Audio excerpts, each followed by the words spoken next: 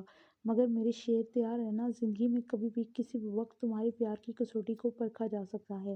اگر کبھی دادے پر ایسا وقت آن پڑا کہ کسی بھی حد سے گزرنا پڑے تو اس وقت ہوگا تمہارے پیار کا امتحان۔ صلاح الدین نے اپنے پوتے کو سوچتی نظروں سے دیکھ کر کہا تھا، داد جی گستاخی معاف چاہتا ہوں، میں اس طرح کے بولے کہ لابالی جملے آپ کے دل کو ناگوار گزرے ہیں، مگر داد جی قسم ہے مجھے اس رب کائنات کی، اگر کبھی زندگی میں ایسا کوئی مقام آئے کہ میرے داد جی کہیں کہ چودھری وجدان ورک اپنے ہاتھوں سے اپنی گردن کاٹ لے، تو آپ کی قسم وجدان کبھی اف بھی نہیں کہے گا اور پوچھے گا بھی نہیں کہ آپ نے ایسا کیوں کہا، بس آپ میری محبت میرے کشکول میں ڈال دیں۔ وجدان نے نظریں جھکائے شرمندگی سے کہا تھا، بے فکر ہو جاؤ، منت تمہاری ہے اب سے، اس کے لیے مجھے جو بھی حربہ استعمال کرنا پڑے وہ میں کروں گا۔ اپنے پوتے کی پیٹھ تھپتھپاتے ہوئے صلاح الدین ورک وہاں سے چل پڑا تھا۔ ماضی، مجھے جانے دیں، مجھے نماز پڑھنی ہے۔ چشمش ساری رات تاشی کی وحشی شدتوں کو سہتے ہوئے اس وقت زرد رنگت لیے بکھری ہوئی لیٹی تھی۔ تاشی اب بھی اس کے اوپر حکومت بنائے ہوئے لیٹا تھا۔ نماز پڑھ کے جلدی واپس آنا۔ وہ بھاری آواز میں آنکھیں بند کیے ہوئے اس کے اوپر سے ہٹا تھا۔ کیوں؟ اب آپ نے مجھے کیا کہنا ہے؟ اپنے اوپر چادر لپیٹتے ہوئے کراہت زدہ لہجے میں بولی تھی۔ تاشی نے اس کی جانب ناگواری سے دیکھتے ہوئے گھور کر کہا تھا۔ اس کی رات سے کیے نشے سے لال آنکھیں دیکھ کر چشمش سبک کر پیچھے ہو گئی تھی۔ میں رات کو تمہیں بہت اچھی طرح سمجھا چکا ہوں کہ میں وکی نہیں ہوں جو تمہارے نخرے دیکھوں گا، میں تاشی ہوں جس کے لیے عورت صرف ایک استعمال کرنے کی چیز ہے۔ یاد رکھنا، اب سے تم میری بیوی ہو، اس لیے جب بھی بلایا کروں تو سوال کرنے کی جرات مت کرنا، تمہیں کیوں کیا والا کوئی حق میں نے نہیں دیا۔ اس کے بازوں کو پکڑتے کر مڑوڑتے ہوئے تاشی نے صبح صبح اسے اذیت ناک درد سے نوازا تھا۔ کیوں کر رہے ہیں آپ میرے ساتھ ایسا؟ کیا بگاڑا ہے میں نے آپ کا؟ وہ ہاتھ کو سہلاتے ہوئے رو رہی تھی۔ ابھی ابھی میں نے تمہیں کہا ہے کہ میں نے تمہیں کیا کیوں والا حق نہیں دیا، مگر لگتا ہے کہ تمہاری کھوپڑی میں میری بات پوری طرح سے گھسی نہیں۔ مگر تمہارے اس سوال کا جواب میں ضرور دوں گا کیونکہ یہ سوال مجھے پسند آیا۔ تاشی خود پر چادر ڈالتے ہوئے آدھے ادھورے لباس میں پڑا تھا، جبکہ چشمش نے اپنے ارد گرد اپنے وجود کی کراہت کو چھپانے کے لیے چادر لپیٹ کر بیٹھی ہوئی تھی۔ ایک ہی رات میں چشمش کو خود سے نفرت محسوس ہونے لگی تھی۔ دیکھو، خوبصورت تو تم بہت ہو، تاشی اس بات کا اعتراف کرتا ہے۔ اسے خود سے اور نفرت کرنے پر مجبور کرنے کے لیے اپنا مضبوط ہاتھ چادر کے اندر بے باک انداز سے لے جاتے ہوئے اپنی ٹھنڈی انگلیوں کو اس کے دل والے مقام پر سختی سے محسوس کرواتے ہوئے نظریں اس کے چہرے پر مرکوز رکھی تھی۔ اس نے درد بھری سسکی بھری تھی۔ برداشت کرنا سیکھو، یہ تاشی کا انداز ہے، خود میں تاشی کی شدتوں کو برداشت کرنے کی صلاحیت پیدا کرو پلیز۔ اس کی مجھے بالکل پسند نہیں، سخت لہجے اور سختی سے بولتے ہوئے کہا۔ بہت زبردست۔ سسکی کو گلے میں گھونٹ کر رہ گئی۔ Good, very good. اس کی سسکی دبانے کے انداز پر تنزیہ اپریشیٹ کرتے ہوئے شیطانی مسکراہٹ چہرے پر سجائے ہوئے تھا۔ ہاں، تو سوال یہ تھا کہ میں تمہارے ساتھ ایسا کیوں کر رہا ہوں اور میں نے تمہارے ساتھ شادی کیوں کی ہے؟ تمہاری یہ خوبصورتی میری آنکھوں کو اچھی لگی تھی۔ ویسے تو مجھے راتوں کو سکون دینے کے لیے ایک سے بڑھ کر ایک عورت موجود ہے جن کو میں اپنے ایک اشارے سے بستر تک لے آتا ہوں۔ مانا کہ میری راتوں کو رنگین کرنے کے لیے بہت ساری عورتیں دستیاب ہیں، مگر اب اس طرح کی عورتوں کے ساتھ گھر تو نہیں بسایا جا سکتا۔ تم میرے خاندان کی لڑکی ہو، پڑھی لکھی ہو اور ایک اچھے اور پڑھے لکھے خاندان سے تعلق رکھتی ہو اور ماشاء اللہ سے ڈرپوک بھی ہو، جیسی مجھے میری بیوی کی ضرورت تھی۔ وہ ساری خوبیاں تمہیں میں موجود ہیں۔ یہ ہے تمہارے پہلے سوال کا جواب کہ میں نے تم سے شادی کیوں کی ہے۔ اس لیے میں نے تم سے شادی کی ہے کہ مجھے اپنا وارث تو چاہیے تھا جو میں بازاری عورتوں سے تو پیدا نہیں کروا سکتا تھا۔ اور دوسرے سوال کا جواب کہ میں تمہارے ساتھ ایسا کیوں کر رہا ہوں، تو اس کا جواب یہ ہے کہ تم نے جو وکی کے ساتھ محبت کر کے جو غلطی کی ہے اس کی سزا تو میں تمہیں جانب وقتاً فوقتاً ملتی رہے گی۔ جب جب وکی سے محبت کی بات میرے دماغ میں آئے گی تو میں اپنی شدتوں اور اذیتوں سے تڑپاتا رہوں گا۔ تھوڑا صبر کر لیتی، آخر میں نے پڑھائی کر کے واپس ہی آ جانا تھا۔ تمہاری خوبصورتی تو بچپن سے میری آنکھوں میں بہت جچتی تھی، جوانی میں نظر پڑنے کی دیر تھی، دیکھو کتنی جلدی جلدی سے تمہیں اپنا بنا لیا۔ جو کام تمہارا وکی سالوں سے نہیں کر سکا وہ میں نے دنوں اور منٹوں میں کر لیا۔ وہ اپنی فتح پر مسکرا رہا تھا، جبکہ چشمش کا دل تو کر رہا تھا کہ وہ اپنی جان لے کر خود کو ہمیشہ کے لیے ختم کر لے۔ اس گھٹیا شخص کے ساتھ رہنے سے بہتر تھا کہ وہ خود کو ختم کر لے، مگر اپنے بھائیوں کی شان و شوکت اور عزت کا خیال نہ ہوتا تو سچ میں چشمش یہ حد بھی پار کر جاتی۔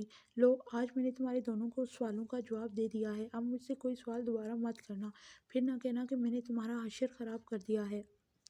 دھمکی آمیز لہجے میں بولتے ہوئے تکیے پر سر رکھے ہوئے الٹا لیٹ گیا تھا۔ ساری بات کرتے ہوئے مجال ہے کچھ سیکنڈز کے لیے بھی اس بے باک شخص کے ہاتھوں کو سکون آیا ہو، مسلسل اسے سسکنے پر مجبور کر رہا تھا۔ اب جاؤ، نماز پڑھ کر آ کر اپنے مجازی خدا کی خدمت میں پیش ہونا، زیادہ دیر انتظار کرنا مجھے پسند نہیں ہے۔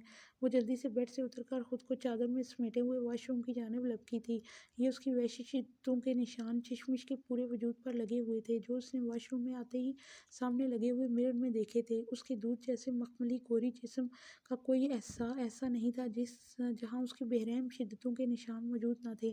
وہ سسکیاں لے کر روتے ہوئے شاور کے نیچے کھڑی تھی۔ شاور سے گرتے ہوئے پانی سے اس کے جسم پر جلن محسوس ہو رہی تھی۔ وہ وکی کو اس وقت سوچنا نہیں چاہتی تھی، جانتی تھی کہ اب اس کا سوچنا گناہ ہے۔ تاشی جیسا بھی ہے اس کا شوہر ہے، بے شک وہ رتی برابر بھی چشمش کو پسند نہیں، مگر حقیقت یہی ہے کہ وہ اس وقت اس کا شوہر تھا اور وکی کچھ بھی نہیں، جس کو کبھی اس نظر سے دیکھا اور سوچا تک نہیں تھا۔ آج وہ شخص اس کی زندگی، اس کے وجود پر پورا حق رکھتا تھا۔ اس کو اتنا جہاں خوابوں میں بسایا وہ اس کے لیے نامحرم تھا۔ اس کو سوچ کر گناہگار ہونا بھی لازم تھا، مگر اتنے سالوں کی محبت کو چشمش ایک رات میں کیسے اپنے دل و دماغ سے نکال دیتی۔ وہ سسکیوں کو دباتے ہوئے رو رو کر اپنے وجود کو رگڑ رگڑ کر شاور کے پانی سے صاف کر رہی تھی، جس سے اس کے وجود پر جلن کی شدت بڑھنے لگی تھی، کیونکہ جس طرح کی شدتیں اور وحشت تاشی نے ساری رات اس کے نازک وجود پر لوٹائی تھی، اس میں کہیں بھی شوہر کی محبت اور مان نہیں تھا، مگر اپنی قسمت پر رونے کے سوا چشمش اور کچھ بھی نہیں کر سکتی تھی۔ حال آصف، اس کا کیا مطلب سمجھوں میں؟ تم دونوں میاں بیوی میرے حکم کو رد کر رہے ہو تو مجھے منت کے لیے انکار کر رہے ہو؟ چودھری صلاح الدین ورک کا لہجہ سخت ہونے لگا تھا۔ وہ اپنے بہو اور بیٹے سے وجدان ورک اور منت کے رشتے کی بات کر رہا تھا، جبکہ وہ سمجھانے کی کوشش کر رہے تھے کہ انہوں نے صلاح الدین کی رضامندی سے عماد کو ہاں کی ہے، تو اب اس بات کی کوئی گنجائش نہیں، جو کہ بالکل صحیح بات تھی، اور صلاح الدین کا دل بھی جانتا تھا کہ آصف اور عالیہ بالکل صحیح کہہ رہے ہیں، آصف اور عافیہ بالکل صحیح کہہ رہے ہیں، مگر چودھری صلاح الدین ورک اپنے پوتے کی ضد کے آگے مجبور تھا، تو بنا سخت رویہ دکھائے بات نہیں بن سکتی تھی۔ اس لیے چودھری صاحب نے اپنا بناوٹی غصہ دکھا کر اپنی بہو اور بیٹے کو دبانے کی کوشش کی تھی۔ جی، عشق تو بندے کو دیوانہ کر دیتا ہے، چاہے پھر وہ عشق لڑکی کا ہو یا دادے کا اپنے پوتے سے ہو۔ چودھری صلاح الدین ورک، جو اپنے ہر فیصلے پر اٹل رہنے والا شخص تھا، آج اپنے ہی فیصلے میں رد و بدل کر کے اپنے پوتے کی خوشیاں لینے آیا تھا۔ ابا جان، آپ کے حکم پر ہم قربان ہو جائیں۔ ہماری ایسی جرأت نہیں کہ ہم اپنے ابا جان کی حکم عدولی کریں، مگر ابا جان، ہم نے منت کا حماد کے ساتھ رشتہ آپ کی رضامندی سے طے کیا ہے، تو اب ہم عماد کو کیا جواب دیں گے؟ وہ من ماں باپ کا بچہ ہے، اور اب ہم اسے رشتے کی ہاں کر چکے ہیں۔ چودھری آصف ورک اپنے باپ کو سمجھانے کی کوشش کر رہا تھا۔ دیکھیے ابا جان، آصف کچھ غلط تو نہیں کہہ رہا۔ آصف نے منت بیٹی کا رشتہ طے کرنے سے پہلے آپ سے بلکہ ہم سے بھی بات کی تھی۔ آپ یہ وجدان والی بات بیچ میں کیوں لے کر آ گئے ہیں؟ کیا وجدان نے آپ سے کہا ہے؟ چودھری ریاض ورک، جو کہ وجدان کا باپ تھا، اس نے اپنے باپ سے سوال کیا، جو پاس ہی صوفے پر بیٹھا ہوا تھا اور ساتھ ہی اس کی اہلیہ ثریا بھی بیٹھی ہوئی تھی۔ مجھ سے وجدان نے کوئی بات نہیں کہی، اور دوسری بات یہ ہے کہ اب میں اپنے ہی بیٹوں کو اپنے ہی فیصلوں کی تہمید باندھ کر سنایا کروں گا۔ صلاح الدین نے اپنے بڑے بیٹے ریاض ورک کی جانب گھور کر دیکھتے ہوئے کہا تھا۔ چودھری صلاح الدین کی پرسنالٹی بے حد دبدبے اور رعب والی تھی۔ اس کے دونوں بیٹے اس کی فرما بردار اور حکم ماننے والے تھے، جس کا چودھری صلاح الدین ورک کو بڑا مان اور ناز تھا۔ اس کے بیٹے اس کا غرور تھے۔ نہیں ابا جان، میرا تو ایسا کوئی مطلب نہیں تھا، تو بس یہ پوچھ رہا تھا کہ شاید وجدان نے آپ سے کچھ کہا ہے۔ ریاض ورک نے اپنی وضاحت دی تھی، کیونکہ ریاض ورک اچھی طرح سے جانتا تھا کہ اگر وجدان نے کوئی بات کہی بھی ہے تو اس کا ابا جی کبھی بھی وجدان کو سب کی نظروں کے سامنے نہیں آنے دیں گے۔ وجدان سے دادا کی محبت کر کے کسی فرد سے چھپی ہوئی نہیں تھی۔ بس یہ سوچ لو کہ یہ میرا فیصلہ ہے۔ مجھے حماد بیٹا سے کوئی مسئلہ نہیں ہے، مگر میں یہ چاہتا ہوں کہ میرے دونوں بیٹے ہمیشہ آپس میں جڑے رہیں۔ منت اس گھر کی بڑی پوتی ہے اور وجدان اس گھر کا بڑا پوتا، اس لیے میں چاہتا ہوں کہ منت اور وجدان کا رشتہ طے ہو جائے، اور میرے خاندان کی جڑیں بھی اور مضبوط ہو جائیں۔ اور یہ میں تم لوگوں سے پوچھ نہیں رہا ہوں بلکہ فیصلہ کر کے جا رہا ہوں۔ اب حماد کو تم لوگ اپنے طریقے سے سمجھا دینا۔ صلاح الدین ورک اپنا فیصلہ تھوم کر کھڑے ہو گئے۔ ان کے احترام میں ان کے دونوں بیٹے اور بہوئیں بھی کھڑی ہو گئی تھی۔ کسی کی جرأت نہیں تھی کہ وہ چودھری صلاح الدین ورک کے فیصلے کو رد کر سکتا۔ وہ سب خاموش تھے۔ صلاح الدین ورک کو وہاں سے اٹھ کر جا چکا تھا، جبکہ باقی کھڑے افراد ایک دوسرے کا منہ دیکھ رہے تھے۔ کسی کے پاس کسی کو کہنے کے لیے فی الحال الفاظ نہیں تھے۔ یہ لڑکی تو ہمیشہ سے منحوس تھی، آج بھی اس نے ثابت یہ کہ ہمارے خاندان کے لیے بھی منحوس ہے۔ عافیہ بیگم سب کے جاتے ہی منت کو کوسنے لگی تھی۔ کیا ہو گیا ہے عافیہ؟ اس میں میری بیٹی کا کوئی قصور نہیں، تم خواہ مخواہ ہی منت کو کوس رہی ہو۔ اور ایسے جملے منت کے لیے مت استعمال کیا کرو یار، وہ ہماری بیٹی ہے، آصف ورک نے عافیہ کی جانب دیکھ کر سخت لہجے میں کہا۔ دونوں صوفے پر بیٹھے ہوئے گہری سوچ میں مبتلا تھے۔ کیوں نہ کوسوں؟ آج اس کی وجہ سے ابا جی ہمارے ساتھ ناراض ہو کر گئے ہیں، اس کی وجہ سے حماد کا دل ٹوٹ جائے گا۔ میں اس کو کیا جواب دوں گی کہ جس نے اتنے مان سے رشتہ مانگا تھا، ایک دن کی خوشی دے کر اب اس سے کیسے ہی خوشی چھین لوں؟ آپ ہی بتائیں۔ عافیہ بیگم نے آصف کی جانب غصے سے دیکھتے ہوئے کہا تھا۔ عافیہ یار، میں تمہاری پریشانی سمجھ رہا ہوں، تم اس وقت بہت ڈسٹرب ہو، اپنی جگہ پر غلط نہیں ہو۔ میں جانتا ہوں حماد کو جواب دینا کتنا مشکل ہے۔ آصف ورک نے عافیہ کے کندھے پر ہاتھ رکھتے ہوئے اسے اپنے قریب کیا۔ چودھری آصف ورک اپنی بیوی سے بے انتہا محبت کرتا تھا، شادی کے اتنے سالوں بعد بھی جب اولاد جوان ہو چکی تھی۔ چودھری آصف ورک آج بھی عافیہ پر جان دیتا تھا۔ آصف اور عافیہ کی لو میرج تھی۔ آصف کو عافیہ کی آنکھوں میں آنسو نہ کل گوارا تھے نہ آج۔ اس نے فوراً سے اپنا لہجہ نرم کرتے ہوئے عافیہ کو اپنے سینے سے لگا لیا تھا، جو پریشانی سے نم آنکھیں لیے اس کے سینے میں سر چھپا کر مزید رونے لگی تھی۔ پلیز یار، ہم مل کر اس مسئلے کو حل کر لیں گے، اب تم رو کر میری جان تو مت نکالو۔ عافیہ کے گرد اپنی باہوں کا دائرہ کستے ہوئے آصف ورک نے اس کے بالوں پر لب رکھ کر چومتے ہوئے سمجھایا تھا۔ تم مجھے ایک بات بتاؤ، تمہیں وجدان سے کوئی مسئلہ ہے یا وہ تمہیں پسند نہیں ہے؟ منت کے لیے بجے بھلا وجدان سے مسئلہ کیوں ہوگا؟ وجدان جیسا قابل انسان بھلا مجھے کیوں پسند نہیں ہوگا؟ میں تو یہ سوچتی ہوں کہ منت وجدان اور حماد دونوں کو ڈیزرو نہیں کرتی۔ ہمیشہ سے عافیہ تمہارے یہ جملے مجھے بہت تکلیف دیتے ہیں۔ کیوں اتنی خار رکھتی ہو تم منت سے؟ وہ ہماری سکی بیٹی ہے۔ مسئلہ کیا ہے تمہیں منت سے؟ چودھری آصف کا لہجہ ایک بار پھر سخت ہوا تھا منت کی تذلیل پر۔ مجھے خود نہیں پتا مجھے اس سے کیا مسئلہ ہے، مگر آپ بار بار اس کی سائڈ لے کر مجھے ہائپر مت کیا کریں۔ آپ باپ بیٹی کی وجہ سے مجھے ہائی بی پی کا مسئلہ ہونے لگا ہے۔ وہ جھٹکے سے ناراض ہو کر وہاں سے اٹھنے لگی تھی۔ چودھری آصف ورک نے اس کے بازو سے کھینچ کر اسے واپس اپنی طرف کھینچا تو عافیہ اپنا توازن برقرار نہ رکھتے ہوئے اس کے مضبوط چوڑے سینے پر آن گری تھی۔ آصف کی جان، اتنا غصہ نہ کیا کرو۔ آصف ورک فدا ہے تم پر، تمہارے اس خوبصورت چہرے پر۔ اور میری جان، جب تم غصہ کرتی ہو تو اور بھی حسین لگتی ہو۔ اس عمر میں کیا مجھے ہارٹ اٹیک کروانے کا ارادہ ہے میری جان کا؟ لب اس کے قریب لے جاتے ہوئے آصف نے گہری نظر سے دیکھتے ہوئے کہا تو وہ شرماتے ہوئے اس کے سینے پر ہاتھ رکھ کر پیچھے ہو گئی۔ شرم کیا کریں آصف، دو جوان بیٹیوں کے باپ ہے۔ اندر ابھی آپ تک کے اندر کا ابھی کا رومانس والا کیڑا نہیں مرا تو کہاں لکھا ہے کہ جب اولاد جوان ہو جائے تو رومانس پر پابندی عائد ہو جاتی ہے؟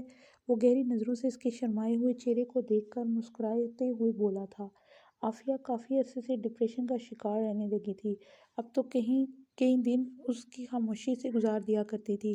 ہنسنا تو دور کی بات، جب زیادہ ڈپریشن محسوس کرتی تھی تو خود کو کمرے تک ہی محدود کر لیتی تھی۔ اس کے چہرے پر ہنسی کو دیکھنے کے لیے آصف کو اس کے نزدیک ہو کر اپنی محبت جتانی پڑتی تھی، کیونکہ آج بھی عافیہ اس کی محبت کے سامنے کمزور پڑ جاتی تھی۔ وہ ساری ڈپریشن بھول جایا کرتی تھی، جیسے اس وقت وہ شرما کر روم سے باہر نکل گئی تھی، جبکہ آصف ورک وہیں پر بیٹھا ہوا گہری سوچ میں مبتلا تھا۔ ہائے منت آپی، آپ نے یہ کون سا نیا کلیش ڈلوا دیا ہے؟ وجدان بھائی والا رشتہ آپ نے حماد بھائی سے کروایا ہے، مگر گھر میں چرچے وجدان بھائی اور آپ کے ہو رہے ہیں۔ حوریہ عادت سے مجبور کالج سے گھر آتے ہی ادھر ادھر کان دھرتے ہوئے کافی ساری معلومات اکٹھی کر کے اب منت اور فجر کے روم میں آئی تھی۔ تمہیں پتہ نہیں، ہماری منت آپی کے دماغ کو اپڈیٹ ہونے میں دیر لگتی ہے۔ یہ کافی پرانا ماڈل ہے، اس سے ان کا سافٹ ویئر اپڈیٹ جلدی نہیں ہوتا۔ فجر جو پہلے ہی گھر کے ماحول سے اکتائی ہوئی تھی جلتا بھونتا جواب دیا، فجر اپنی بکواس بند کرو، میں نے کیا کیا ہے؟ تم مجھ پر فضول میں ہی انگارے برسا رہی ہو۔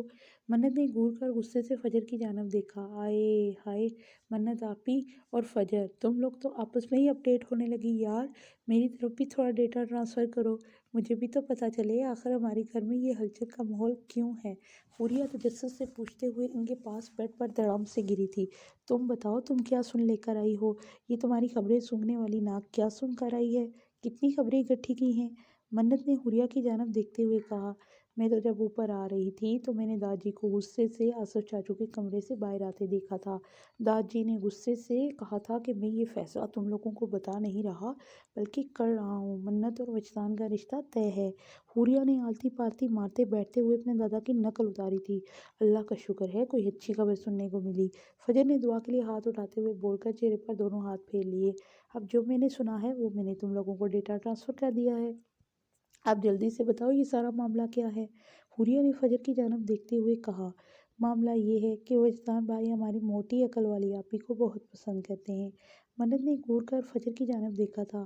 فجر نے اگنور کرتے ہوئے بات جاری رکھی تھی، پہلے تو ہمارے پیارے وجدان بھائی نے کسی کو بتانا ضروری نہیں سمجھا تھا، شاید ان کو لگتا تھا کہ ان محترمہ کو اچھے سے اندازہ ہے کہ وہ ان میں انٹرسٹڈ ہیں، اور جو کہ کافی حد تک رائٹ بھی تھے۔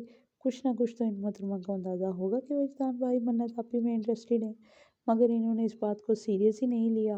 اور دوسری طرف حماد بھائی، جن کو ان سے محبت عظیم ہو گئی اور انہوں نے جا کر امی سے ان کا محترمہ کا رشتہ مانگ لیا، پھر امی اور بابا نے داجی سے پوچھ کر اس رشتے کے لیے حماد بھائی کو بھی ہاں بول دی تھی۔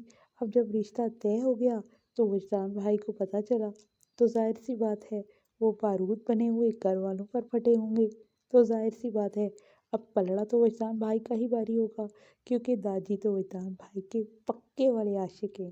داجی کا فیصلہ تو ظاہر سی بات ہے وجدان بھائی کے حق میں ہی آنا تھا، تو پھر وجدان بھائی کی ووٹنگ لسٹ جب جاری ہوئی ہوگی تو پھر اس کے بعد حماد بھائی خالی ہاتھ رہ گئے ہوں گے اور وجدان بھائی کے حق میں فیصلہ ہو گیا ہوگا۔